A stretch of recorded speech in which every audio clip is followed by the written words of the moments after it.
அனைவருக்கும் வணக்கம். இன்றைக்கு நாங்கள் கம்ப்யூட்டரில் படிக்க போகிற அடிப்படை ட்ரிப்ஸ் அண்ட் டிக்ஸில் முதலாவது படிக்க போகிறது மைக்ரோசாஃப்ட் வேர்ட்.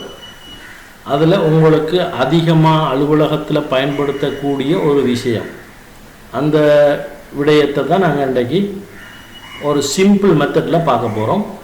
ஒருக்கா நீங்கள் அந்த செட்டிங் செய்து வச்சா கண்டினியூவாக நீங்கள் கம்ப்யூட்டர் பூட் பண்ண வரைக்கும், கம்ப்யூட்டரை ரீபூட் அழித்து இன்ஸ்டால் செய்ய வரைக்கும் அந்த செட்டிங் அப்படியே இருக்கும். முதலாவது நீங்கள் செய்ய வேண்டியது மைக்ரோசாஃப்ட் வேர்டை ஓப்பன் பண்ணுங்கள். அதில் blank டாக்குமெண்ட்டை செலக்ட் பண்ணுவீங்க. இதில் நீங்கள் செய்ய வேண்டிய விஷயம் என்னென்னா, அடிக்கடி நீங்கள் பயன்படுத்துகிற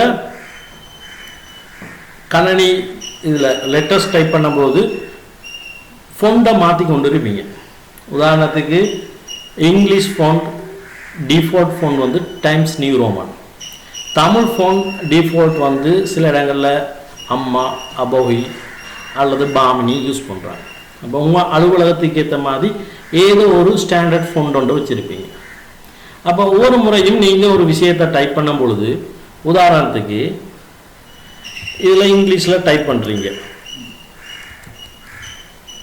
பிறகு நீங்கள் என்ன செய்வீங்க, தமிழில் டைப் பண்ணணும்னு சொன்னால் நீங்கள் கர்சர் பாயிண்டோ நீங்கள் ஹோமில் இன்சர்ட்டில் ஹோமில் போயிட்டு ஃபோண்டு மெனுவில் போயிட்டு கிளிக் பண்ணி இதில் தமிழ் ஃபோண்டை செலக்ட் பண்ணி அதுக்கு பிறகு தான் நீங்கள் என்ன செய்வீங்க, டைப் பண்ணுவீங்க.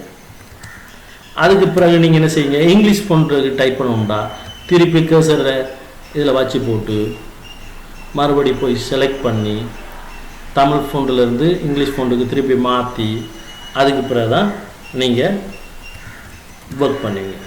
அப்படி மாற்றி மாற்றி தமிழ்லேருந்து இங்கிலீஷுக்கு, இங்கிலீஷ்லேருந்து தமிழுக்கு இப்படி ஃபோனை மாற்றுறதுக்கு ஒவ்வொரு முறையும் நீங்கள் இந்த ஆப்ஷனுக்குள்ளே தான் போய் செஞ்சு கொண்டே இருப்பீங்க. அதனால் நான் உங்களுக்கு இலகுவான மெத்தடில் இதை மட்டும் இன்றைக்கி ஸ்டடி பண்ணுங்கள். இலகுவான மெத்தடில் சொல்லித்தரேன். இந்த மெனு பாரில் பார்த்தீங்கன்னா கஸ்டமைஸ் குயிக் டூல் ஆக்சஸ்ன்னு ஒரு இந்த எரோவில் பாருங்கள் இருக்குது. இதில் மோர் கமாண்ட்ஸ்ன்னு சொல்கிறத கிளிக் பண்ணுங்கள். அதில் குயிக் ஆக்சஸ் டூல் பார், சரியா, குயிக் ஆக்சஸ் டூல் பாருக்கு மேலே கஸ்டமைஸ் ரிபன் இதை கிளிக் பண்ணிக்கொள்ளுங்க. கஸ்டமைஸ் ரிபன் அப்படின்றத இந்த செலக்ட் மெனு பாருக்குள்ள பாருங்கள் ஃபோண்டு இருக்கும். ஃபோண்டை செலக்ட் பண்ண பிறகு கீழே அப்படியே வாங்க கஸ்டமைஸ். இதில் முதலாவது கேட்டகரி, ரெண்டாவது கமாண்ட். அப்போ இதில் எங்களுக்கு எந்த கேட்டகரிக்குள்ளே நாங்கள் போய் செட்டிங் செய்யணும், ஷார்ட்கட் கீ கிரியேட் பண்ணோம்னா இதில் ஃபோண்ட் அப்படின்ட்டு இருக்கிறத கிளிக் பண்ணுங்க. இந்த ஃபோண்டுக்கு எதுக்கு நீங்கள் ஷார்ட்கட் கீ கொடுக்கணுமோ அந்த ஃபோண்டை இந்த பக்கம் செலக்ட் பண்ணுங்கள். ஃபோண்டு கொடுத்தா அந்த ஃபோண்டோட நாங்கள் மிஷினில் இன்ஸ்டால் பண்ணப்பட்ட ஃபோண்டு அவ்வளோமே இதில் டிஸ்பிளேயில் வரும். உதாரணத்துக்கு பாமினி ஃபோண்டை கிளிக் பண்ணிவிட்டு இந்த ப்ளஸ் நியூ ஷார்ட்கட்டில் ஏதாவது ரெண்டு ஸ்பெஷல் கீ அமர்த்தி கொண்டு தான் அந்த கீ வர மாதிரி தான் செலக்ட் பண்ணணும். அதாவது ஆல்ட்டையும் கண்ட்ரோலையும் பியையும் செலக்ட் பண்ணுறேன். ஆல்ட்டோட கண்ட்ரோலோட பிஏ செலக்ட் பண்ணுறேன். அதில் கிளிக் பண்ணிட்டு அசைன் கொடுங்க. அசைன் கொடுத்த பிறகு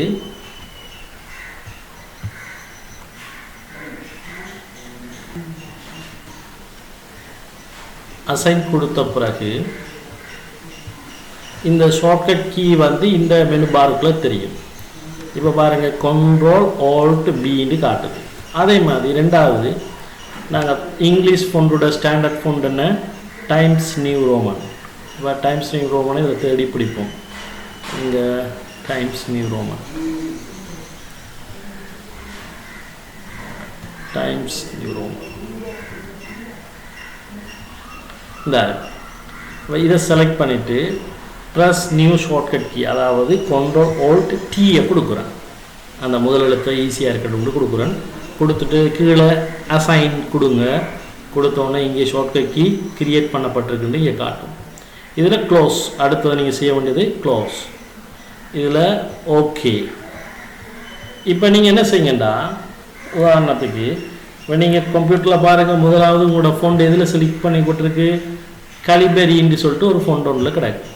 இப்போ நாங்கள் தமிழுக்கு ஒரு ஃபோனுக்கு ஷார்ட்கட் கீ அங்கே கொடுத்துட்டு வந்தோம்னா Ctrl+Alt+B இது கொடுத்தோடனே எங்கள் மாறுதான்னு பாருங்கள், பாமினிக்கு மாதிரி இருக்கா.